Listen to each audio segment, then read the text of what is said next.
إن الحمد لله نحمده ونستعينه ونستغفره ونعوذ بالله من شرور أنفسنا ومن سيئات أعمالنا من يهده الله فلا مضل له ومن يضلل فلا هادي له وأشهد أن لا إله إلا الله وحده لا شريك له وأشهد أن محمدا عبده ورسوله يا أيها الذين آمنوا اتقوا الله حق تقاته ولا تموتن إلا وأنتم مسلمون يا أيها الناس اتقوا ربكم الذي خلقكم من نفس واحدة وخلق منها زوجها وبث منهما رجالا كثيرا ونساء واتقوا الله الذي تساءلون به والأرحام إن الله كان عليكم رقيبا يا أيها الذين آمنوا اتقوا الله وقولوا قولا سديدا يصلح لكم أعمالكم ويغفر لكم ذنوبكم ومن يطع الله ورسوله فقد فاز فوزا عظيما أما بعد فإن خير الحديث كتاب الله وخير الهدي هدي محمد صلى الله عليه وسلم وشر الأمور محدثاتها وكل محدثة بدعة وكل بدعة ضلالة وكل ضلالة في النار فأعوذ بالله السميع العليم من الشيطان الرجيم من همزه ونفخه ونفثه بسم الله الرحمن الرحيم اليوم أكملت لكم دينكم وأتممت عليكم نعمتي ورضيت لكم الإسلام دينا وقال رسول الله صلى الله عليه وسلم كما روت عائشة رضي الله تعالى عنها أن رسول الله صلى الله عليه وسلم قال من أحدث في أمرنا هذا ما ليس منه فهو رد وفي رواية أخرى من عمل عملا ليس عليه أمرنا فهو رد ہر قسم کی حمد و ثنا بڑائی اور بزرگی رب العالمین کے لیے ہے جو اکیلا اور تنہا اس پوری کائنات کا خالق و مالک ہے۔ اللہ کی بے شمار حمد و ثنا کے بعد انگن درود و سلام نازل ہوں ذات مبارکہ اور مقدسہ پر جو ساری انسانیت کی طرف نبی رحمت بنا کر کے مبعوث فرمائے گئے، جن کا نام اسم گرامی احمد مجتبیٰ محمد مصطفیٰ صلی اللہ علیہ وسلم ہے۔ معزز بھائیوں، شعبان کا مہینہ ہے اور آج شعبان کی 10 یا 11 تاریخ ہے۔ شعبان کے اس مہینے میں ہمارے نبی جناب عربی محمد رسول اللہ صلی اللہ علیہ وسلم کا معمول تھا کہ آپ اس مہینے کے اندر کثرت سے روزہ رکھا کرتے تھے۔ صحیح بخاری اور صحیح مسلم کی حدیث ہے، عائشہ رضی اللہ تعالیٰ عنہ فرماتی ہیں کہ آپ صلی اللہ علیہ وسلم رمضان چھوڑ کر کے کسی مہینے میں آپ نے پورا روزہ نہیں رکھا۔ رمضان پورا روزہ رکھنا فرض ہے، اسلام کا ایک رکن ہے، تو رمضان کا پورا مہینہ آپ روزہ رکھتے تھے، باقی شعبان میں آپ کثرت سے روزہ رکھا کرتے تھے۔ تو شعبان کا مہینہ یہ نفل اور مسنون روزوں کا مہینہ ہے، یہ ہمارے نبی کی سنت ہے اور ہمارے نبی کا عمل ہے۔ اس مہینے میں اور دیگر مہینوں میں بھی اللہ کے دربار میں اعمال پیش ہوتے ہیں۔ حضرت اسامہ رضی اللہ تعالیٰ عنہ نے نبی اکرم صلی اللہ علیہ وسلم سوال کیا کہ آپ اس مہینے میں کثرت سے روزہ رکھتے ہیں، تو آپ نے کہا یہ مہینہ وہ مہینہ ہے جو رجب اور رمضان کے بیچ میں آتا ہے اور لوگ اسے بھول جاتے ہیں، اور اس مہینے میں اعمال اللہ کے دربار میں پیش ہوتے ہیں۔ اس لیے میں چاہتا ہوں کہ جب میرا عمل اللہ کے دربار میں پیش ہو تو میں روزے سے رہوں، اس لیے آپ اس مہینے کے اندر روزہ رکھا کرتے تھے۔ ایسی آپ کی جو ازواج مطہرات ہیں عائشہ رضی اللہ تعالیٰ عنہ، وہ بھی اسی مہینے کے اندر روزوں کی قضا کیا کرتی تھیں۔ رمضان کے روزے جو کسی وجہ سے کسی عذر کی بنا پر چھوٹ جاتے تھے، ان روزوں کی قضا اسی مہینے کے اندر کیا کرتی تھی، کیونکہ آپ صلی اللہ علیہ وسلم مصروف رہتے تھے، مشغول رہتے تھے، تو اسی مہینے میں وہ کیا کرتی تھی۔ تو یہ آپ کا جو ہے ہمارے نبی کا معمول تھا اور یہ آپ کا عمل تھا جو میں نے آپ لوگوں کے سامنے بیان کیا۔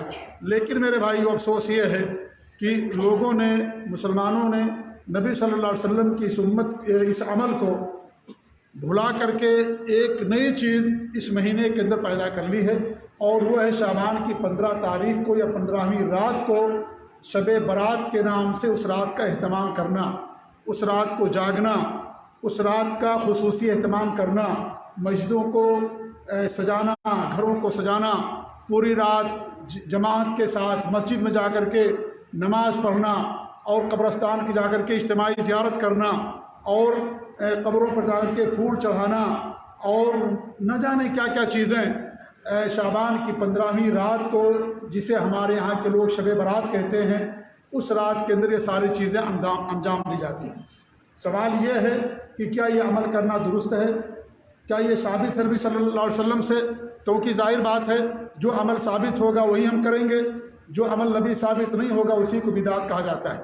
اور ہمارے نبی نے فرمایا من احدث فی امرنا ھذا ما لیس منہ فہو رد، جس نے ہماری شریعت میں دین کے اندر کوئی نئی چیز پیدا کی وہ مردود ہے، اللہ تعالیٰ اسے لوٹا دے گا، اللہ اس کے عمل کو قبول نہیں کرے گا۔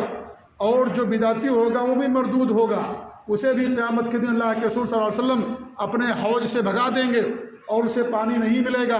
اللہ کے رسول کے حوض کے پاس کچھ لوگ آئیں گے پانی پینے کے لیے، ہمارے نبی ان کو پانی پلانا بھی چاہیں گے، اور یہ دیکھ کر کے کہ ان کے ہاتھ اور پاؤں وضو کے پانی سے چمک رہے ہیں، آپ ان کو کہیں گے بھی پانی پینے کے لیے، لیکن ان کو بھگا دیا جائے گا۔ ہمارے بھی پوچھیں گے بھی ہماری امت کے لوگ ہیں کیوں بھگا رہے ہیں، تو کہیں گے وہ لوگ ہیں جنہوں نے آپ کے بعد دین کے اندر نئی نئی چیزیں پیدا کر دی تھی۔ بدعت بھی مردود ہے، بدعت بھی لوٹا دی جائے گی، اللہ کے دربار میں نہیں پہنچے گی۔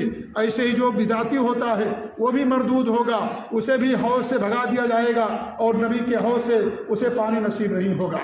تو بدعت دین کے اندر نئی چیز پیدا کرنے کو کہا جاتا ہے، لہذا یہ عمل بدعت ہے۔ ہمارے نبی صلی اللہ علیہ وسلم نے اس رات کوئی خاص عبادت کا اہتمام نہیں کیا، یہ رات آتی تھی گزر جاتی تھی، اس رات کو آپ نے عبادت کا کوئی خاص اہتمام نہیں کیا۔ عام دنوں میں یا عام راتوں میں جو آپ کا معمول تھا وہی اس رات کو بھی معمول تھا۔ اس رات خصوصی عبادت کرنا، رات کو جاگنا، جماعت کے ساتھ نماز پڑھنا یا پڑھانا، یہ ہمارے نبی کا معمول نہیں تھا۔ کسی بھی صحیح حدیث کے اندر اس کا کوئی ثبوت نہیں ملتا ہے۔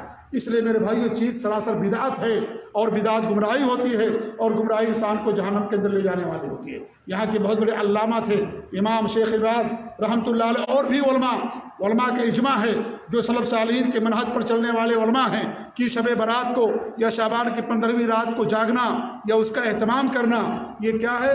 یہ بدعت ہے، اس پر علماء کا اجماع ہے۔ لہذا جب یہ بدعت ہے تو بدعت سے دوری اختیار کرنا ہمارے لیے ضروری ہے۔ ہمارے یہاں لوگ اس کی فضیلتیں بیان کرتے ہیں اور کہتے ہیں کہ سورہ دخان میں جو اللہ نے بیان فرمایا انا انزلناہ فی لیلۃ مبارکہ انا کنا منذرین، کہ ہم نے اس کو بابرکت رات میں نازل کیا اور ہم ہی لوگوں کو ڈرانے والے ہیں۔ ہم نے اس کو بابرکت رات میں نازل کیا، کس کو؟ قرآن کو۔ لوگ کہتے ہیں یہاں بابرکت رات سے مراد یہی شب برات ہے، شعبان کی 15ویں تاریخ ہے۔ میرے بھائیوں یہ باطل قول ہے، یہ سراسر غلط ہے، یہ قرآن کے بھی خلاف، حدیث کے بھی خلاف ہے۔ قرآن میں اللہ نے صاف فرما دیا ہے سورہ بقرہ کے اندر کہ شہر رمضان الذی انزل فیہ القرآن، کہ رمضان کے مہینے میں قرآن نازل کیا گیا۔ رمضان کے مہینے میں قرآن نازل ہوا، شعبان کے مہینے میں قرآن نازل نہیں ہوا ہے۔ اور سورہ قدر میں اللہ نے بیان فرمایا کہ وہ کون سی رات تھی جس رات قرآن کا نزول ہوا؟ انا انزلناہ فی لیلۃ القدر، لیلۃ القدر خیر من الف شہر، وما ادراک ما لیلۃ القدر، لیلۃ القدر خیر من الف شہر۔ ہم نے اس قرآن کو شب قدر میں نازل کیا۔ آپ کو کیا معلوم شب قدر کتنی عظمت والی رات ہے؟ ایک رات کا جاگنا 1000 مہینے کی عبادت سے بہتر ہے۔ ایک رات کا جاگنا 1000 مہینہ 84 یا 83 سال بنتا ہے۔ ہم میں سے بہت سارے لوگوں کو اتنی عمر بھی نصیب نہیں ہوتی ہے۔ ایک رات کا جاگنا خلوص کے ساتھ اور اس رات کا اہتمام کرنا، دعا پڑھنا اور جو نبی سے ثابت چیزیں ہیں ان کا کرنا 1000 مہینے کی عبادت سے بہتر ہوتا ہے۔ اس سے بڑی بابرکت رات اور کیا ہوگی؟ کتنی بڑی برکت والی یہ رات ہے میرے بھائیوں جو شب قدر کو حاصل ہے۔ تو یہاں جو اللہ نے بیان فرمایا کہ ہم نے اس کو بابرکت رات میں نازل کیا، اس سے مراد شب قدر ہے، کیونکہ قرآن شب قدر میں نازل ہوا ہے۔ شعبان کے مہینے میں شب برات میں قرآن نازل نہیں ہوا ہے۔ نہ صرف قرآن بلکہ جتنی بھی آسمانی کتابیں ہیں ان ساری آسمانی کتابوں کو اللہ رب العالمین رمضان کے مہینے ہی میں نازل کیا ہے۔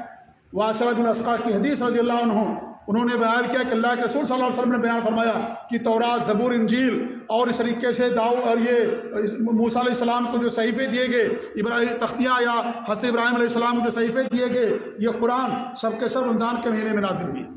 رمضان کے مہینے میں اللہ نے ان تمام آسمانی کتابوں کو نازل کیا، اور یہ شب برات کب آتی ہے؟ شعبان کے مہینے میں آتی ہے۔ لہذا اللہ نے جو بیان فرمایا سورہ دخان میں کہ ہم نے اس کو بابرکت رات میں نازل کیا ہے، اس سے مراد شب قدر ہے، لیلۃ القدر ہے، اس سے مراد شعبان کی 15 رات نہیں ہو سکتی، کیونکہ قرآن کے خلاف، حدیث کے خلاف ہے۔ اور اس پر اجماع ہے مسلمانوں کا کہ قرآن کو اللہ رب العالمین نے رمضان کے مہینے میں نازل فرمایا، لہذا بابرکت رات سے مراد شب قدر ہے، نہ کہ شب برات ہے۔ لوگ بڑی بڑی فضیلتیں بیان کرتے ہیں کہ اس رات بڑے بڑے فیصلے کے جاتے ہیں، روزیوں کے اندر اضافہ ہوتا ہے، لوگوں کو جہنم سے آزاد کیا جاتا ہے، اور نہ جانے کیا کیا چیزیں ہوتی ہیں۔ میرے بھائی تمام چیزوں کا کوئی ثبوت حدیثوں سے نہیں ملتا۔ میرے بھائی افسوس کا مقام یہ ہے کہ شب قدر ہمارے یہاں آتی ہے، گزر جاتی ہے، لوگوں کو پتہ تک نہیں چلتا، لوگ اس کا اہتمام ہی نہیں کرتے، جاگنے کا اہتمام نہیں کرتے۔ شب قدر آتی گزر جاتی ہے، جب کتنی بابرکت رات ہے، لیکن یہی شب برات جب آتی ہے اس قدر رات کا اہتمام ہوتا ہے۔ میرے بھائیوں، کیا آپ مسلم محلوں میں چلے جائیے، ہندوستان کی بات کرتا ہوں، یا ان ملکوں کے اندر جہاں بدعات اور خرافات رائج ہیں، آپ جا کر کے دیکھ لیجئے، آپ عصر کے بعد سے آپ دیکھیں گے راستے فل ہو جاتے ہیں، اور جو ہے قبرستان رات کے اندر فل ہو جائے گا۔ اگر آپ پہلے گھر سے کہیں جانے کے لیے نہیں نکلے ہوئے ہیں تو آپ اگر عصر کے بعد یا مغرب بعد نکلیں اور کہیں کہ مجھے کسی دوسری جگہ جانا ہے تو آپ کے لیے جانا محال ہو جاتا ہے۔ عورتیں، بچے، بوڑھے، مرد، جوان، سب کے سب دیکھیے گا پورا راستہ جام رہتا ہے، اور ٹھاٹھے مارتا ہوا سمندر لوگوں کا نکلا ہوا ہے۔ قبرستان جا رہے ہیں، مسجد میں جا رہے ہیں نماز پڑھنے کے لیے، اور ایک صاحب نماز پڑھاتے ہیں، جماعت کے ساتھ لوگ نماز پڑھتے ہیں، پتہ نہیں کتنی رکعتیں پڑھتے ہیں، قبرستان جاتے ہیں، اجتماعی زیارت کرتے ہیں، عورتیں بھی ہیں، بچے بھی ہیں، بوڑھے بھی ہیں، پھولیں لے کر کے جاتے ہیں، مالائیں لے کر کے جاتے ہیں، قبر پر جا کر کے پھول چڑھاتے ہیں، اور جا کر کے وہاں پر مالائیں چڑھاتے ہیں، پھولوں کا گلدستہ چڑھاتے ہیں۔ جب شب برات آئے گی دیکھیے گا سوشل میڈیا، فیس بک اور اس طریقے سے، اور جو سوشل میڈیا دیکھیے گا ایسی تصویریں آئیں گی میرے بھائیوں کہ زندہ انسان تصور یہ سوچنے لگے کاش مجھے وہاں پر رہنے کے لیے مل جاتا۔ یہ صورتحال ہوتی ہے کہ قبروں پر جا کر کے پھول چڑھاتے ہیں۔ وہی جو غیر مسلم کرتا ہے کہ اپنی سمادھی پر کسی جو ان کا لیڈر ہوتا ہے، بڑا آدمی ہوتا ہے، اس کی سمادھی پر جا کر کے پھول چڑھاتے ہیں، سال میں ایک مرتبہ اسی طریقے سے نام نہاد مسلمان بھی کرتا ہے، اور جا کر کے قبرستان کو پھولوں سے سجا دیتا ہے، رات بھر جاگتا ہے، کھانا بنا کر کے عورتیں لے کر کے جاتی ہیں، اور کہتی ہیں کہ اس رات ہمارے شوہروں اور عورتیں جن کے شوہروں کی وفات ہو جاتی ہے، جو بیوہ عورتیں ہوتی ہیں، کہ ہمارے شوہروں کی روحیں آتی ہیں اور وہ کھانا کھا کر کے جاتی ہیں۔ یہ باقاعدہ ان کا عقیدہ ہوتا ہے میرے بھائیوں۔ اس لیے شب برات کو مردوں کی عید بھی کہا جاتا ہے، مردوں کو عید، جو لوگ مر چکے ہیں ان کی عید۔ عورتوں کا یہ عقیدہ ہوتا ہے کہ ہمارے شوہروں کی روحیں دنیا کے اندر واپس آتی ہیں اور کھانا کھا کر کے جاتی۔ میرے بھائیوں، یہ کتنا خطرناک عقیدہ ہے، یہ کتنا بڑا کفریہ عقیدہ ہے، یہ مسلمان کا اسلام کا عقیدہ نہیں ہے۔ قرآن یہ کہتا ہے کلا انا کتاب الفجار لفی سجین، جو فاسق و فاجر ہوتا ہے اس کی روح سجین کے اندر مقید رہتی ہے، بند رہتی ہے۔ اور کلا انا کتاب الابرار لفی علین، جو ابرار لوگ ہیں، نیک لوگ ہیں، ان کی روح علین کے اندر رہتی ہیں۔ علین یہ جنت کے اندر، یہ اوپر آسمانوں کے اوپر ہے، سجین زمین کے نیچے ہے۔ فاسق و فاجر، منافق، کافر، مشرک کی جو روحیں ہیں سجین کے اندر جکڑی ہوئی رہتی ہیں اور قید رہتی ہیں، اور جو نیک لوگ ہوتے ہیں ان کی روحیں علین کے اندر یا جنت کے اندر، یا جنت کے اندر جو چڑیا ہوتی ہیں ان کے پپوٹوں کے اندر رہتی ہیں۔ یہ حدیثوں سے اس چیز کا ثبوت ملتا ہے۔ لیکن جب تک دوبارہ سور نہیں پھونک دیا جائے گا کسی کی روح دوبارہ دنیا کے اندر واپس نہیں آتی ہے۔ قرآن میں اللہ فرماتا ہے وَمِن وَرَائِهِمْ بَرْزَخٌ إِلَىٰ يَوْمِ يُبْعَثُونَ، کہ ان کے پیچھے ایک دیوار حائل ہے، اور وہ دیوار اس وقت تک رہے گی جب تک دوبارہ سور نہیں پھونک دیا جائے گا اور لوگ اپنی اپنی قبروں سے اٹھ نہیں کھڑے ہوں گے، اس وقت تک دیوار قائم رہے گی۔ اور یہ دیوار کب ٹوٹے گی؟ جب اسرافیل علیہ السلام دوبارہ سور پھونکیں گے۔ اسرافیل علیہ السلام 2 مرتبہ پھونکیں گے۔ پہلی بار سور پھونکیں گے، جو زندہ ہوں گے سب کے سب مر جائیں گے۔ دوبارہ سور پھونکیں گے تو سب کی روحیں کو اللہ رب العالمین، اللہ کے رسول کی حدیث ہے کہ انسان کا پورا جسم سڑ جاتا ہے، گل جاتا ہے، لیکن اس کے جسم کی ریڑھ کی ہڈی وہ گلتی نہیں ہے، اسی کے اندر روح پھونکی جائے گی۔ اور وہی روح جو یا تو علین کے اندر، یا تو سجین کے اندر، یا تو جنت کے بالا خانوں میں جو روحیں رہتی ہیں انہی روحوں کو ان کے اندر پھونکا جاتا ہے، اور کسی نئی روح کا جنم بھی نہیں ہوتا۔ یہ بھی سن لیجئے، اللہ رب العالمین نے حضرت آدم علیہ السلام کو پیدا کیا، ان کو پیدا کرنے کے بعد قیامت تک جتنے انسان پیدا ہونے والے تھے سب کی روحوں کو اللہ نے پیدا کر دیا۔ کسی نئی روح کا جنم نہیں ہوتا ہے، وہ فرشتہ اسی روح کو لے کر جا کر کے ماں کے پیٹ کے اندر پھونکتا ہے، کوئی نئی روح پیدا نہیں ہوتی۔ قیامت تک پیدا ہونے والے ہر انسان کی روح کو اللہ رب العالمین نے عہد الست میں، یا اس طریقے سے جب اللہ رب العالمین نے سب سے عہد لیا تھا، اس دوران، اس دور میں، اس عالم میں، اس دنیا کے اندر اللہ رب العالمین نے سب کی روحوں کو پیدا کر دیا تھا۔ وہی روح لے کر کے فرشتہ آتا ہے اور ماں کے پیٹ کے اندر اس کو پھونکتا ہے۔ نہ کوئی نئی روح پیدا ہوتی ہے، نہ مرنے کے بعد کسی کی روح دنیا کے اندر آتی ہے۔ یہ غیر مسلموں کا عقیدہ ہے، جسے ہندی زبان میں آواگمن کہا جاتا ہے۔ اسلام کا یہ عقیدہ نہیں ہے مرنے کے بعد کسی کی روح دوبارہ دنیا کے اندر واپس نہیں آتی ہے۔ کب آئے گی؟ جب اسرافیل علیہ السلام پھور پھونکیں گے اور لوگ اپنی قبروں سے اٹھ کھڑے ہوں گے، اس سے پہلے کسی کی روح دنیا کے اندر واپس نہیں آتی۔ نہ انسان آتا ہے، نہ اس کی روح آتی ہے، اور نہ اس کا جسم آتا ہے، نہ اس کا ہاتھ آتا ہے۔ بہت سارے غلط عقیدے لوگوں نے بیان کر رکھا ہے کہ ایک بدوی صاحب ہیں رفائی، وہ جب اللہ کے رسول صلی اللہ علیہ وسلم کی قبر پر آئے سلام کرنے کے لیے، تو جب انہوں نے سلام کیا تو نبی کا ہاتھ باہر آ گیا اور 1 لاکھ یا 10 لاکھ لوگوں نے دیکھا۔ یہ فضائل اعمال کے اندر بھی بات لکھی ہوئی ہے، بہت ساری کتابوں کے اندر بات لکھی ہوئی ہے میرے بھائیوں۔ یہ بے بنیاد بات ہے، یہ غلط بات ہے۔ یہ نہ نبی کا ہاتھ کبھی باہر نکلا، نہ نبی جسم کے ساتھ کبھی باہر تشریف لائے۔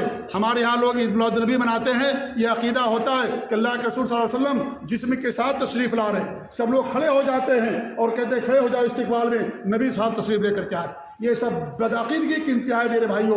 کوئی جس کی وفات ہو گئی، کسی کی روح دوبارہ دنیا کے اندر واپس نہیں آتی ہے، نہ کسی کا ہاتھ سلام کے لیے نکلتا ہے، نہ اس طریقے سے کوئی باہر آ کر کے نماز پڑھتا ہے، نہ اس طریقے سے اور کوئی عمل کرتا ہے۔ یہ ساری چیزیں جو بیان کی جاتی ہیں سب بدعات اور خرافات کے زمرے کے اندر آتی۔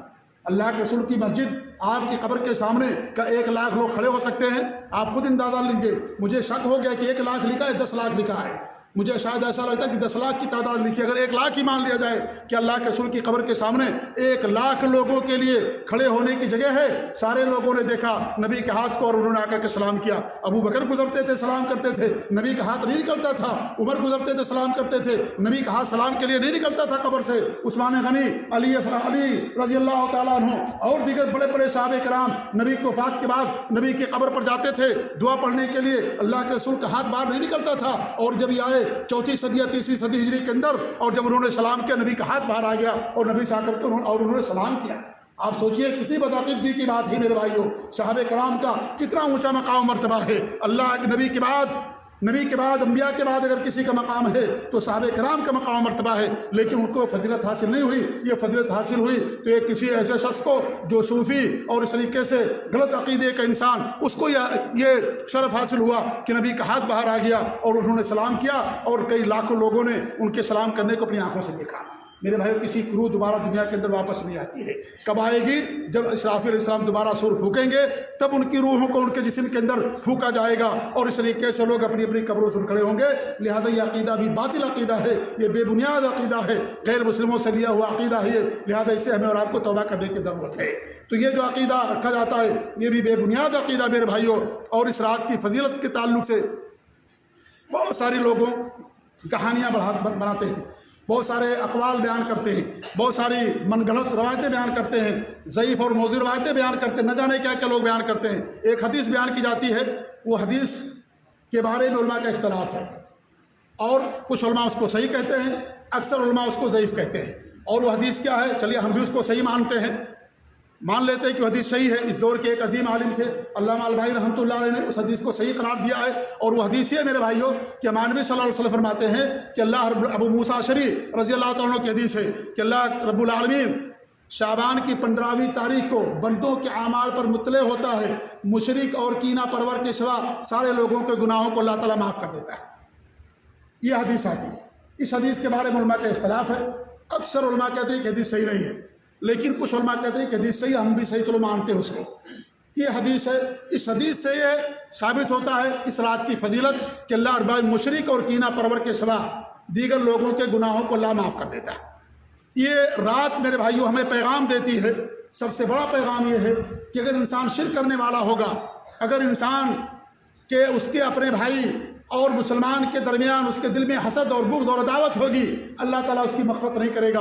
یہ رات ہمیں پیغام دیتی ہے کہ انسان شرک سے توبہ کرے، اپنے دل کو پاک و صاف رکھے، دل میں کسی خلاف حسد نہ رکھے، بغض اور عداوت نہ رکھے، اور شرک نہ کرے۔ اگر وہ شرک کرے گا اللہ تعالیٰ اس کی مغفرت نہیں کرے گا۔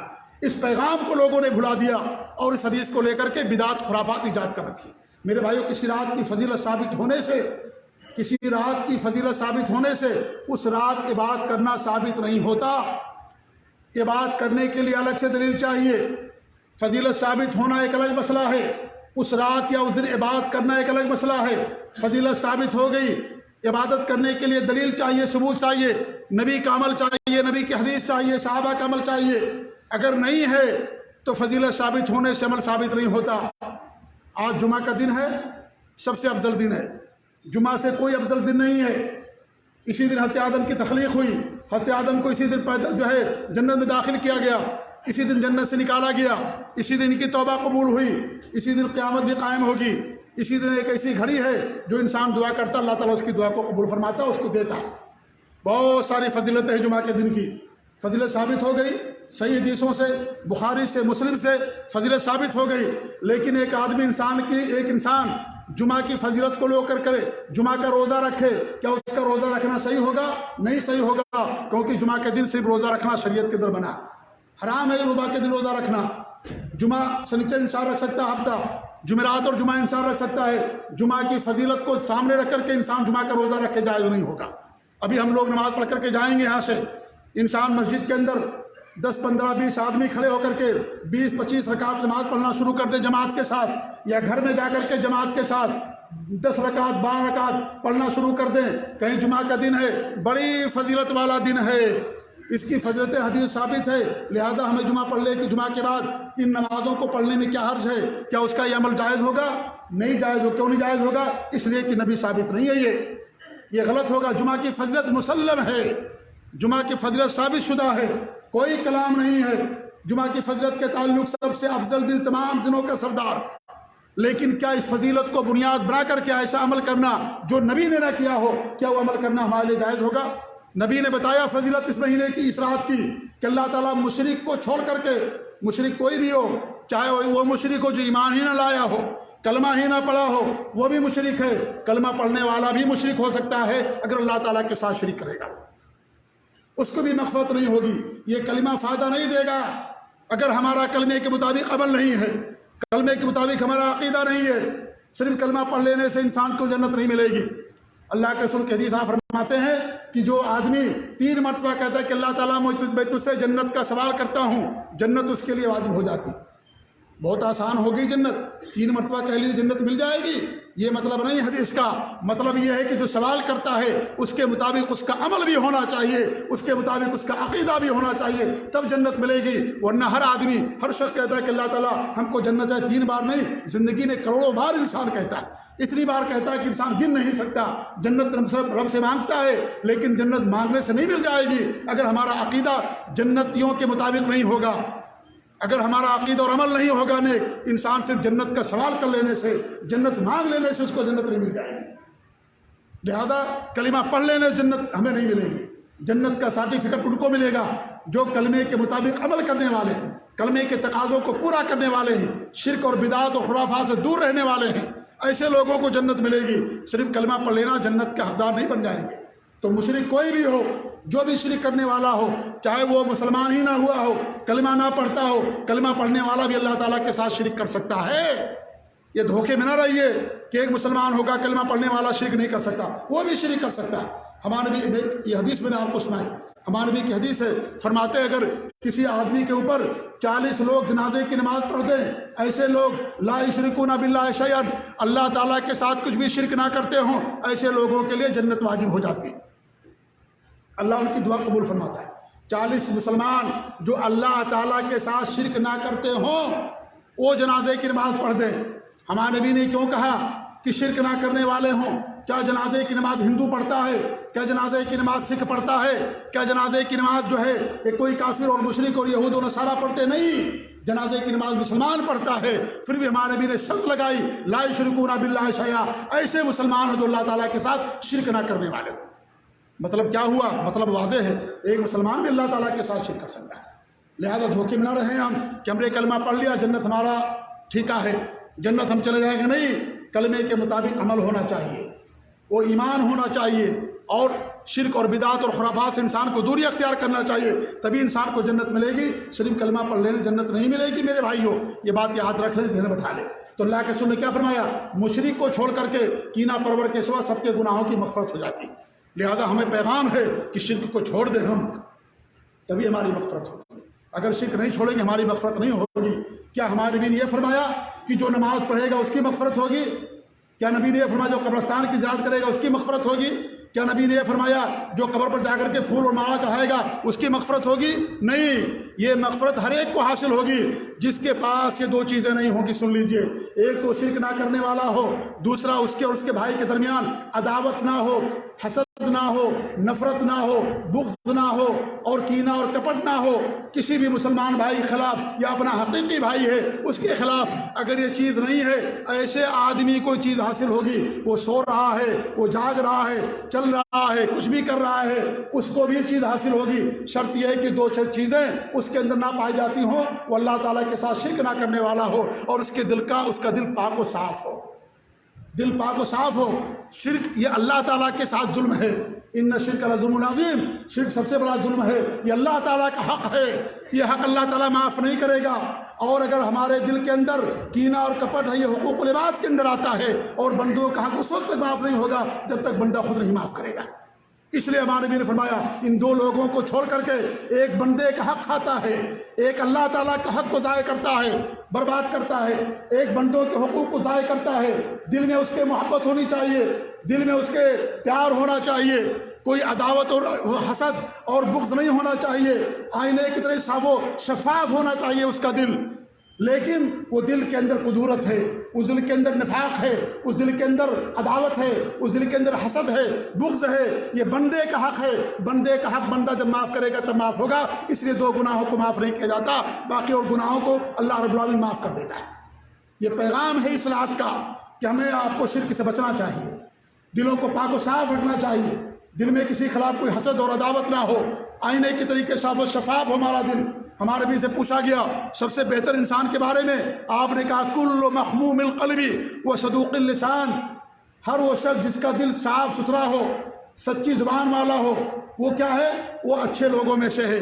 صحابہ کرام نے کہا صدوق اللسان تو ہم جانتے ہیں جو سچی زبان والا ہے، مخموم القلب کیا ہے؟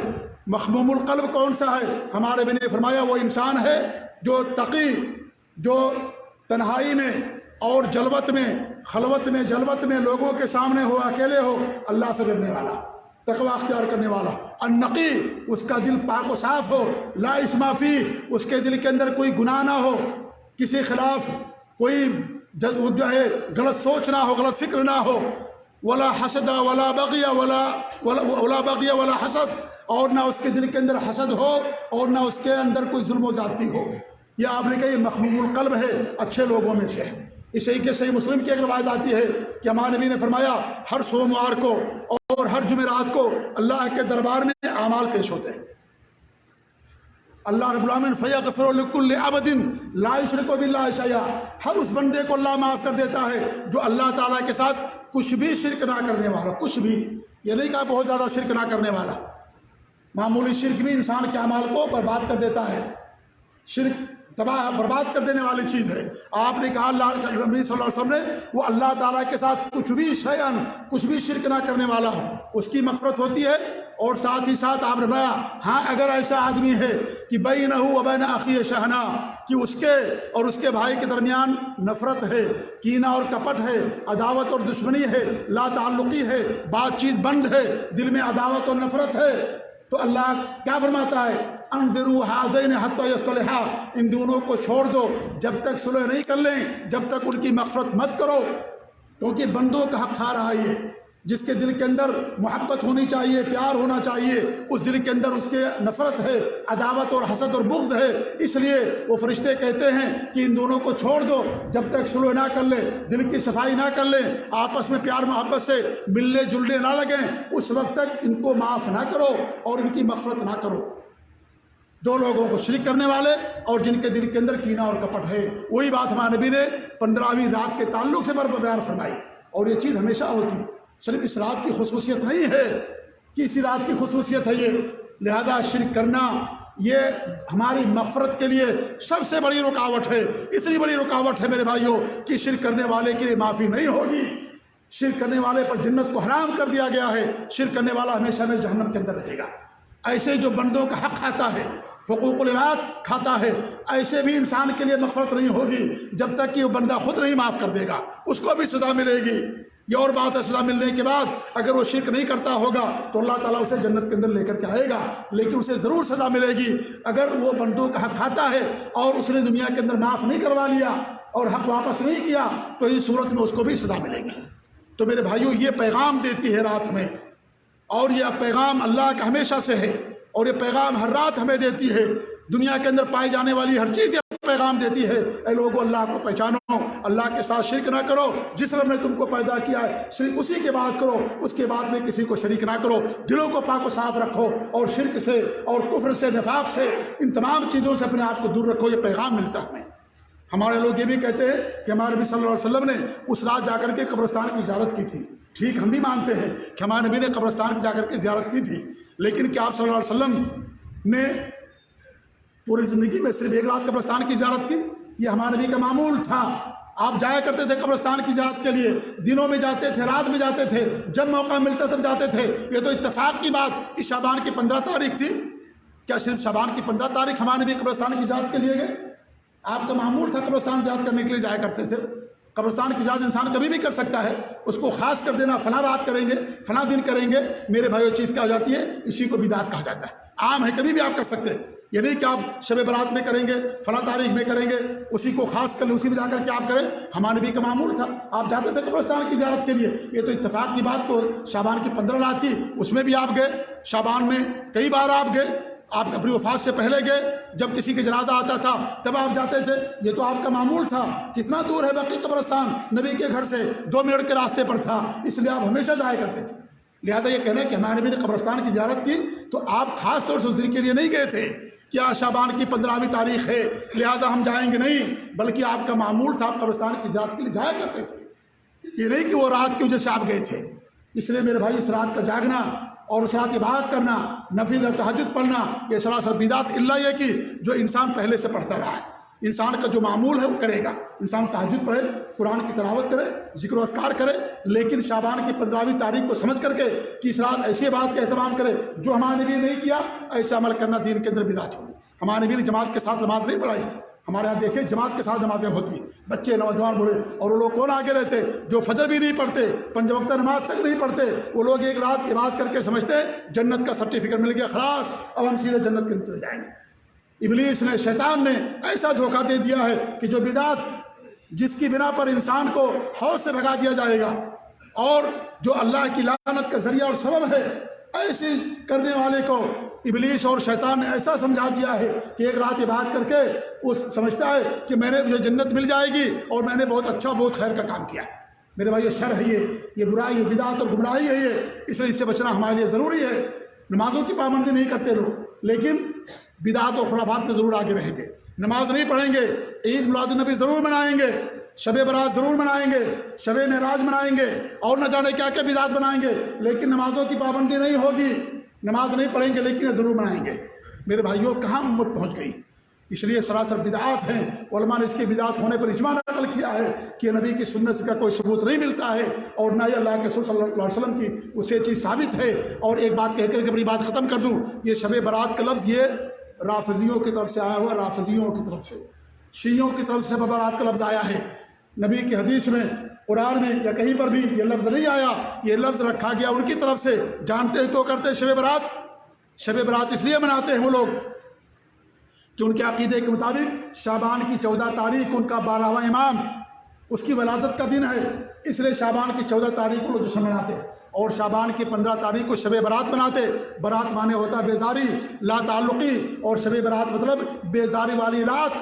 بیزاری والی رات اس لیے کہتے ہیں لوگ کیونکہ ان کا عقیدہ ہے کہ ان کا جو اصلی قرآن ہے، جسے مصحف فاطمہ کہتے ہیں، ان کے 12 امام کے پاس موجود ہے، لہذا وہ اس رات کو شب برات کا نام دیتے ہیں، اور اپنے امام سے درخواست کرتے ہیں کہ امام صاحب وہ قرآن لے کر کے آ جائیے، دنیا کے اندر ظلم ہے، ناانصافی ہے، عدل و انصاف قائم کیجیے، کیونکہ نبی کی حدیث ہے کہ آخری دنوں میں مہدی علیہ السلام آئیں گے، اور ان کا ایمان اور عقیدہ یہی ہے۔ رافضیوں کا اور شیعوں کا، ایرانیوں کا عقیدہ یہی ہے کہ قیامت، یہ جو مہدی آئیں گے گے وہی ان کا 12واں امام ہے، وہی مہدی بن کر کے دنیا کے اندر آئے گا۔ لہذا وہ عقیدہ رکھتے ہیں اور یہ کہتے ہیں شعبان کی 15 تاریخ کو یہ قرآن جو آپ کے پاس موجود ہے اس کو لے کر کے دنیا کے اندر آ جائیے۔ ہم اس قرآن کو نہیں مانتے۔ اس قرآن کے اندر ابو بکر و عمر نے، عثمان نے اور دیگر صحابہ نے تبدیلی کر دی تھی۔ یہ قرآن محرف ہے، یہ قرآن بدل چکا ہے، ہم اس قرآن کو نہیں مانتے۔ جو قرآن اصلی شکل میں آپ کے پاس محفوظ ہے اس قرآن کو لے کر کے آئیے۔ اس لیے شب برات کو شعبان کی 15 تاریخ کو شب برات کہتے ہیں۔ یہ ہے اصل حقیقت شب برات کہنے کی۔ ہمارے یہاں کیا شور کر دیا کہ جہنم سے آزادی کی رات، جہنم کے دن، جہنم سے شعبان کی 15 تاریخ کو نہیں آزاد کیا جاتا ہے۔ سب سے زیادہ جہنم سے آزادی رمضان کے مہینے میں ہوتی ہے، عرفہ کے دن ہوتی ہے۔ جہنم سے آزادی شعبان کے مہینے میں شب برات یا شعبان کی 15 تاریخ کو نہیں ہوتی ہے۔ یہ شب برات کہہ کر کے یہ ہمیں اور آپ کو دھوکہ دیا گیا، سنی مسلمانوں کو دھوکہ دیا گیا تاکہ وہ اس کو منائیں۔ اگر یہ کہتے کہ شب برات کہنے کی وجہ یہ ہے کہ ہم اس قرآن سے بیداری کا اعلان کرتے ہیں، کوئی نہیں مناتا، اس لیے جھوٹی خبر اور جھوٹی بات لوگوں کے اندر مشہور کر دی کہ شب برات کا مطلب یہ ہے جہنم سے آزادی والی رات۔ اب ہر مسلمان کو جہنم سے آزادی چاہیے، لہذا ایک رات کر لو، جہنم سے آزادی کا پروانہ مل جائے گا۔ میرے بھائیوں، اس لیے لوگ مناتے ہیں۔ تو یہ ہے حقیقت شب برات کی۔ حدیث کے اندر لیلۃ النصف من شعبان، شعبان کی 15ویں رات کا لفظ آیا ہوا ہے، شب برات کا لفظ کسی بھی حدیث کے اندر نہیں آیا ہوا۔ یہ ہے اصل شب برات کہنے کی وجہ، لہذا یہ سراسر بدعت ہے۔ بہت اور ساری باتیں کہی جا سکتی ہیں، لیکن میں سمجھتا ہوں کہ جتنی باتیں میں نے کہی ہیں، ایک اس شخص کے لیے جو حق کا متلاشی ہے، حق کا طالب ہے، حق کے پیچھے پڑا ہوا حق کی تلاش میں ہے، اس کے لیے اتنی باتیں کافی ہیں جو میں نے اتنی باتیں بتائی ہیں۔ اللہ سے دعا کہ اللہ رب العالمین ہمیں بدعت و خرافات سے دور رکھے، اللہ ہمیں حق پر قائم رکھے، نبی کی سنت پر قائم رکھے۔ میرے بھائیوں، شعبان کے مہینے میں اگر روزہ نہیں رکھو گے گنہگار نہیں ہوگے، لیکن یہ بدعت بناؤ گے گنہگار ہو جاؤ گے۔ بدعت گمراہی ہوتی ہے، گنہگاری ہوتی ہے، یہ گناہ ہے یہ، لیکن روزہ نہیں رکھو گے گناہ نہیں ہوگا۔ لوگ رات بھر جاگیں گے، دن میں روزہ رکھیں گے، اس سے بھی ہمارے نبی نے منع فرمایا ہے۔ اور ایسا کہا کہ صرف رمضان کی خصوصیت ہے کہ رات بھر آپ جا کر کے دن میں روزہ رکھ سکتے، باقی اور دنوں میں رات بھر جاگنا اور اس کے دن کو روزہ رکھنا یہ ہمارے نبی نے منع فرمایا۔ جمعہ کے بطور خاص ذکر کیا کہ رات کو جاگنا جمعرات کو اور جمعہ کو روزہ رکھنا ہمارے نبی نے اس سے منع فرمایا۔ تو باقی اور جو دن ہیں رات بھر انسان جاگے دن میں روزہ رکھے، اس سے ہمارے نبی نے منع فرما دیا ہے۔ اور وہی چیز ہوتی ہے، رات بھر لوگ جاگیں گے اور ایک دن کا روزہ رکھیں گے۔ ایک دن کا روزہ عرفہ کا ہوتا ہے، شب برات کا نہیں ہوتا۔ شعبان کے مہینے میں آپ صلی اللہ علیہ وسلم کثرت سے روزہ رکھا کرتے تھے۔ اس لیے اللہ تعالیٰ سے ہماری دعا ہے کہ اللہ رب العالمین ہم سب کو بدعت و خرافات سے بچائے، نبی کی سنتوں پر قائم رکھے۔ سنت ہمارے لیے کافی ہے، بدعت گمراہی ہے۔ اللہ تعالیٰ ہم سب کو محفوظ رکھے، آمین۔ بارک اللہ علی ولکم فی القرآن العظیم ونفعنی وإیاکم بالآیات والذکر الحکیم، انہ تعالیٰ جواد الکریم الکبر الرؤوف الرحیم۔